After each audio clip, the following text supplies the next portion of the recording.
Panganjali. Om Swastiastu. Selamat pagi. Jadi kelompok kami pada kesempatan hari ini akan mempresentasikan materi dari mata pelajaran biologi, yaitu mengenai daur biogeokimia. Namun sebelum itu, izinkan kelompok kami untuk memperkenalkan diri. Dimulai dari saya Idewa Yupradnya Dewi Gayatri, nomor absen 9, dan rekan Saya Gustia Yutia Marasani, nomor absen 8, dan teman Saya Niputulina Gustina, nomor absen 31, dan teman saya. Nama saya Nika Dekesyadena Putri, nomor absen 22, dan teman saya. Saya Dimade Suwardewi Adi Putri, nomor absen 29, dan teman saya. Saya Putu Yolina Primatika, nomor absen 35. Baik, langsung saja kita masuk ke pembahasan materi.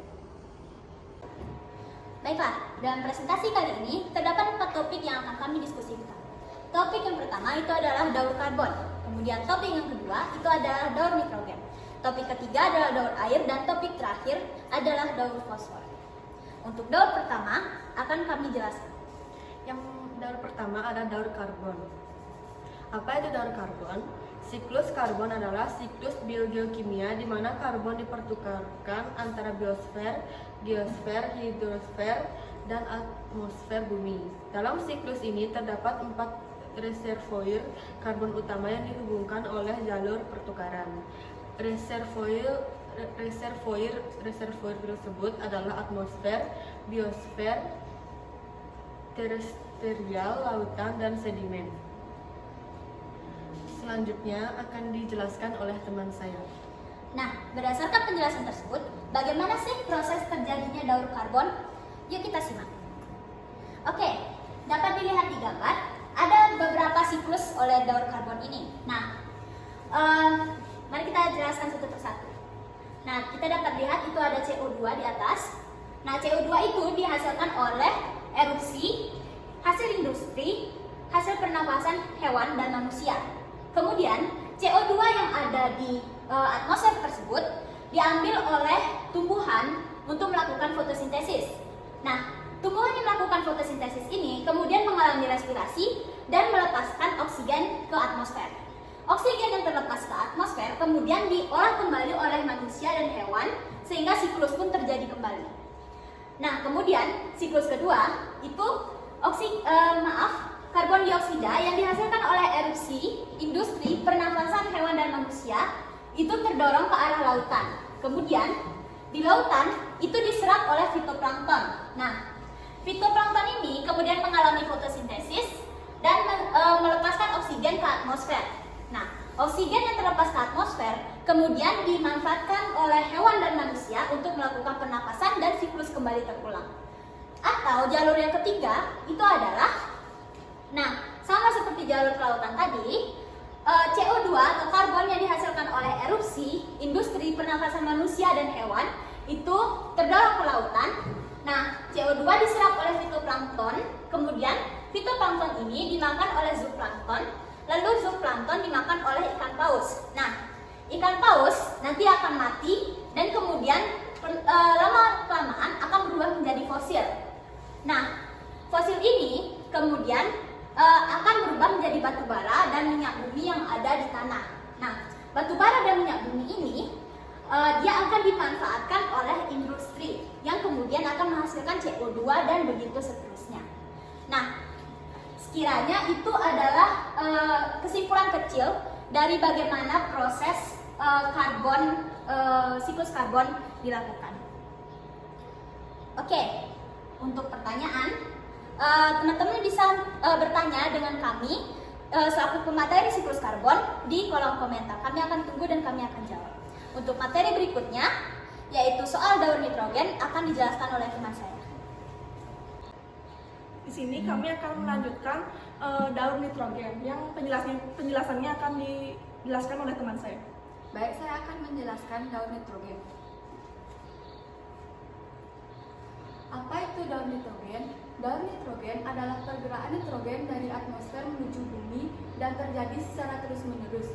Siklus nitrogen sederhana memungkinkan terjadinya perubahan nitrogen dari satu wujud ke wujud kimia lainnya. bagaimana proses terjadinya daun nitrogen akan dijelaskan oleh teman saya. Di sini saya akan menjelaskan bagaimana proses terjadinya daun nitrogen.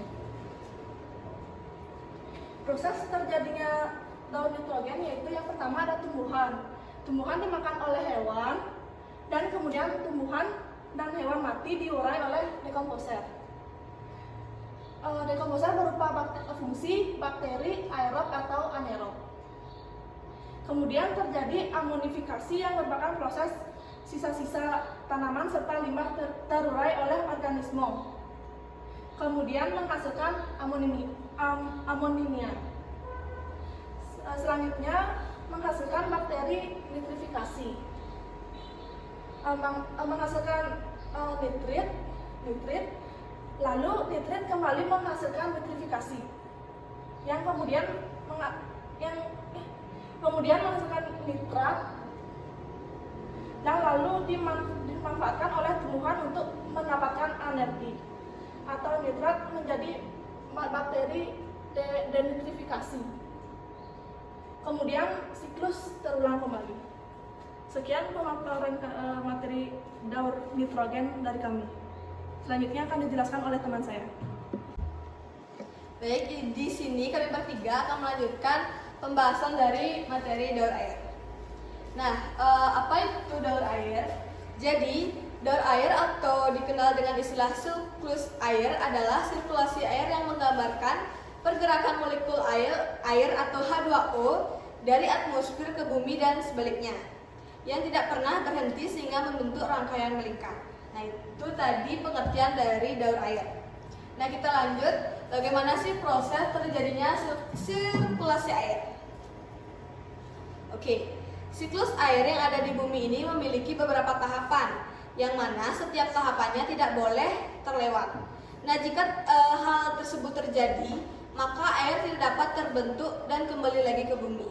Nah, berikut adalah proses sirkulasi dari air. Nah, yang pertama itu dari penguapan atau evaporasi.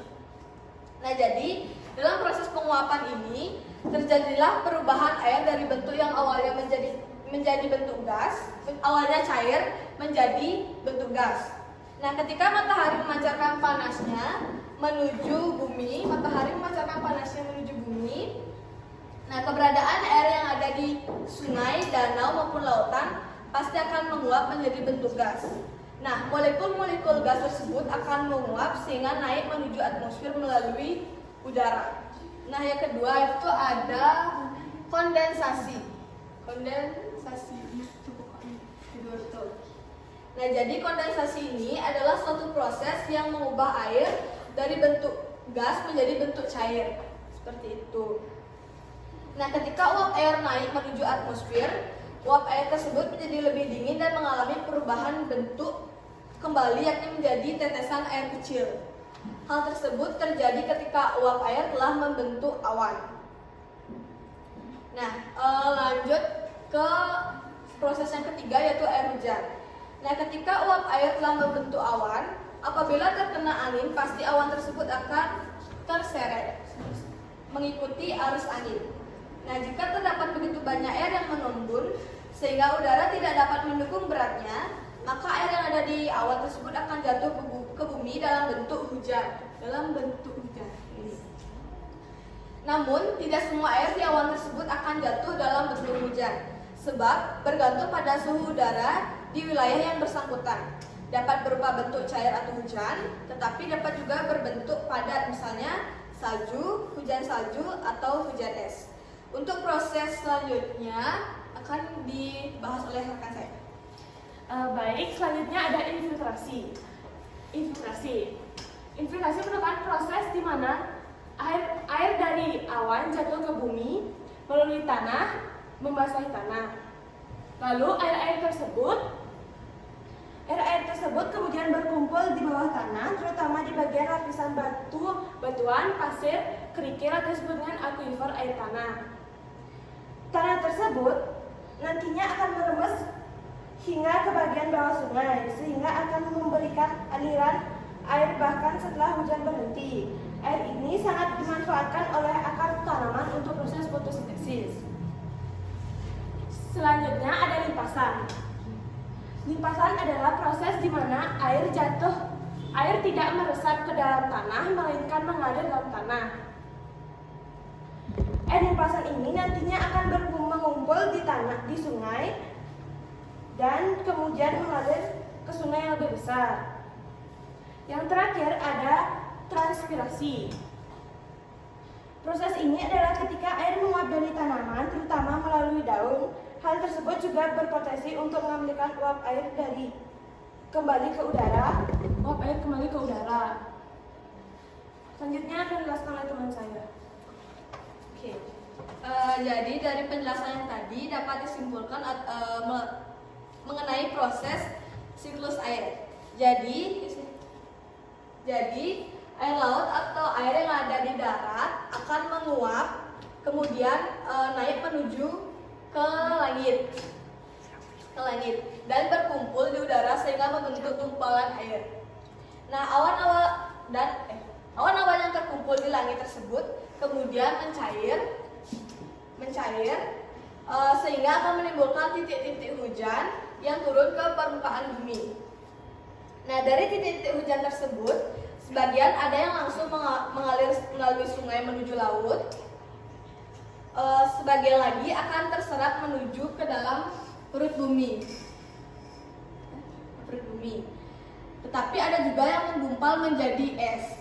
Nah, cadangan air yang ada di permukaan bumi tersebut nantinya akan menguap kembali menjadi bentuk awan dan melakukan proses perputaran yang sama secara terus-menerus dan berulang-ulang. Oke, itu penjelasan mengenai proses terjadinya siklus air. Materi selanjutnya yaitu mengenai siklus air pendek, akan dijelaskan oleh saya sendiri. Oke, kita lanjut ya pembahasan mengenai daur air. Nah, sekarang topik kita ada di macam-macam siklus air. Jadi macam-macam siklus air itu ada 3, yaitu siklus air pendek, siklus air sedang, dan siklus air panjang atau besar. Dimulai dari yang pertama, saya sendiri akan menjelaskan mengenai siklus pendek. Nah, jenis siklus hidrologi yang pertama adalah siklus hidrologi pendek atau yang dikenal juga dengan siklus hidrologi kecil.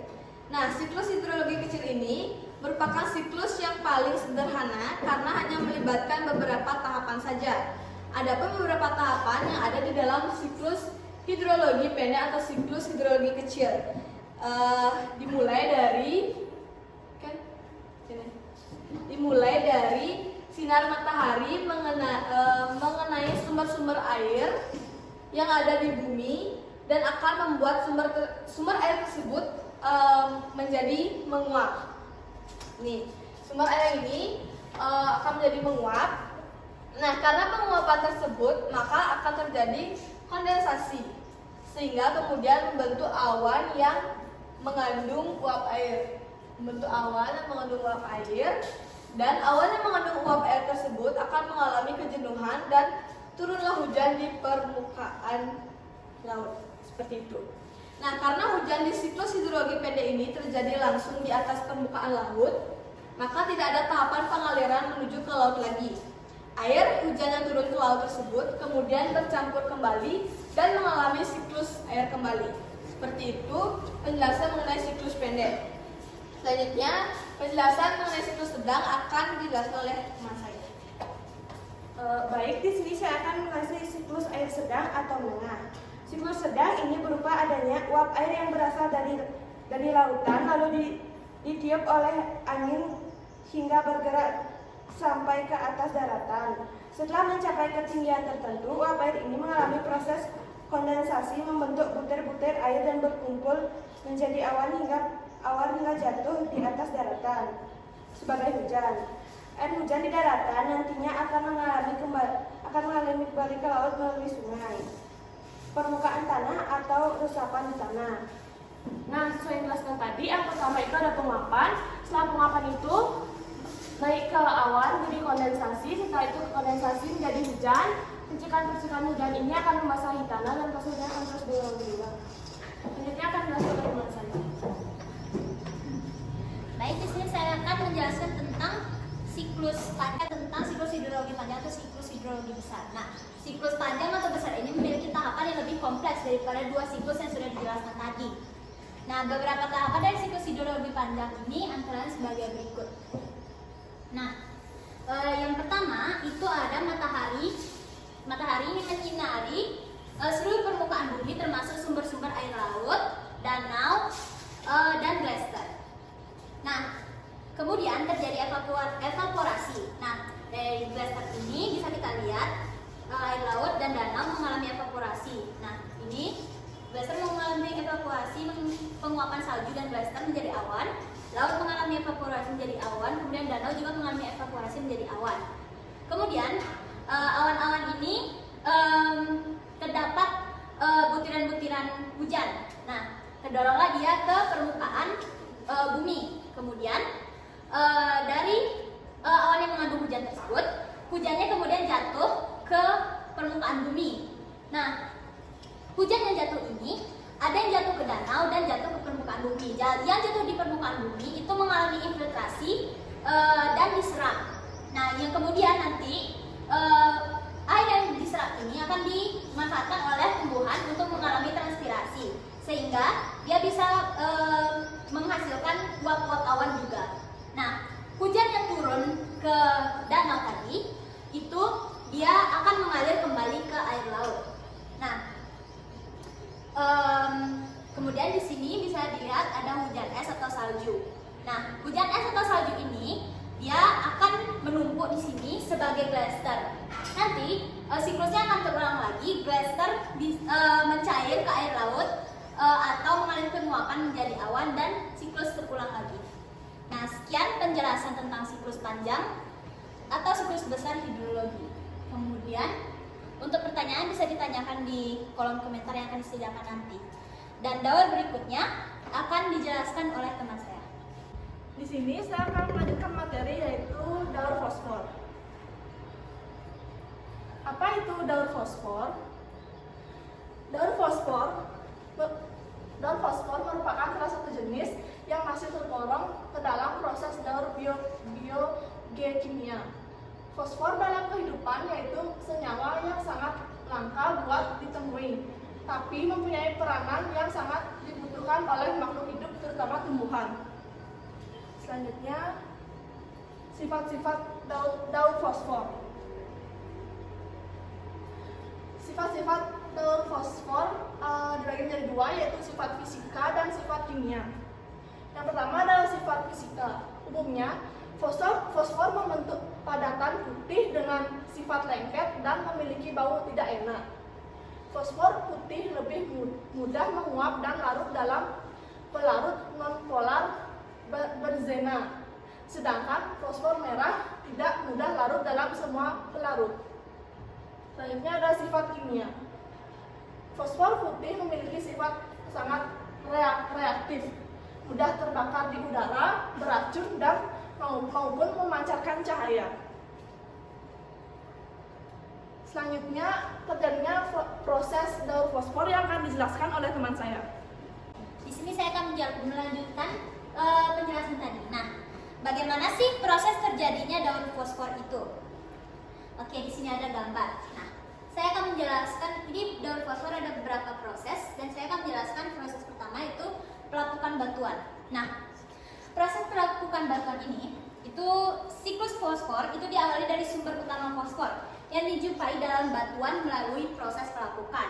Nah, pelapukan tersebut secara alami dipengaruhi oleh faktor hujan, cuaca, dan juga erosi dari penyebaran fosfor perpindahan ke tanah.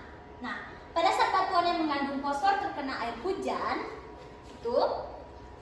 maka akan langsung melepaskan ion fosfat dan mineral lainnya yang ada di dalamnya.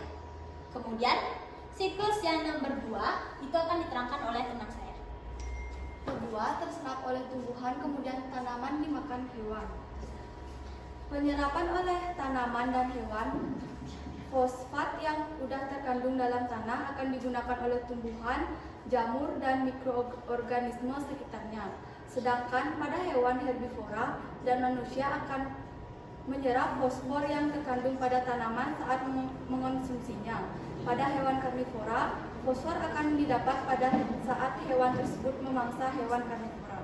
Selanjutnya akan dijelaskan oleh teman saya. Selanjutnya saya akan menjelaskan dekomposisi. Berikutnya, fosfor akan kembali ke alam atau lingkungan melalui proses penguraian atau dekomposisi. Selanjutnya akan dijelaskan oleh teman saya. Oke, baik. Jadi di sini saya melanjutkan pembahasan yaitu nomor 4. Fosfor yang sudah masuk ke dalam tanaman atau hewan akan diurai oleh dekomposer saat tanaman atau hewan tersebut mati. Maka fosfor organik akan kembali ke tanah atau air. Untuk proses yang nomor 5 akan dijelaskan oleh rekan saya. Baik, jadi saya akan menjelaskan mengenai proses nomor 5. Nomor 5, proses daur fosfor dilanjutkan oleh peran bakteri dalam tanah yang akan memecahkan bahan organik jadi bentuk fosfor yang bisa diserap tanaman, dan proses ini dinamai dengan mineralisasi. Fosfor yang terkandung dalam air akan terus berkelanjutan siklusnya sampai menjadi sedimen dan mengarah ke lautan. Yang ini berpindah ke perairan karena aliran air. Proses yang kelima. Selanjutnya akan lanjutkan oleh teman saya. Oke, jadi itu pembahasan mengenai proses daur fosfor. Nah, untuk pertanyaan, jika ada pertanyaan kalian bisa menanyakan di kolom komentar ataupun chat kami di pribadi. Nah, dari semua materi yang sudah kami paparkan mengenai daur fosfor, dapat disimpulkan bahwa siklus karbon adalah siklus biogeokimia di mana karbon dipertukarkan antara biosfer, geosfer, hidrosfer, dan atmosfer bumi. Nah, daur nitrogen adalah pergerakan nitrogen dari atmosfer menuju bumi dan terjadi secara terus-menerus. Nah, siklus air adalah sirkulasi air yang menggambarkan pergerakan molekul air atau H2O dari atmosfer ke bumi dan sebaliknya, yang tidak pernah berhenti sehingga membentuk rangkaian melingkar. Nah, siklus fosfor adalah salah satu bagian dari siklus biogeokimia yang mengalir dari komponen abiotik ke biotik dan kembali lagi ke abiotik. Keberadaan daur ini sangat diperlukan untuk kelestarian makhluk hidup dalam ekosistem di bumi. Daur biogeokimia saling berkaitan dengan aliran energi dalam suatu ekosistem. Karena zat kimia pada daur tersebut dibutuhkan oleh makhluk hidup yang berperan pada proses aliran energi. Sehingga daur biogeokimia sangat penting bagi kehidupan. Nah, itu tadi kesimpulan yang dapat kami simpulkan dari presentasi kali ini. Oke, mungkin sekian presentasi dari kelompok kami mengenai daur biogeokimia. Kami memohon maaf jika ada kata-kata yang kurang dimengerti ataupun kata-kata yang salah, mungkin kami memohon maaf. Untuk presentasi kali ini kami tutup dengan Parmasani. Om Santi Santi Santi Om.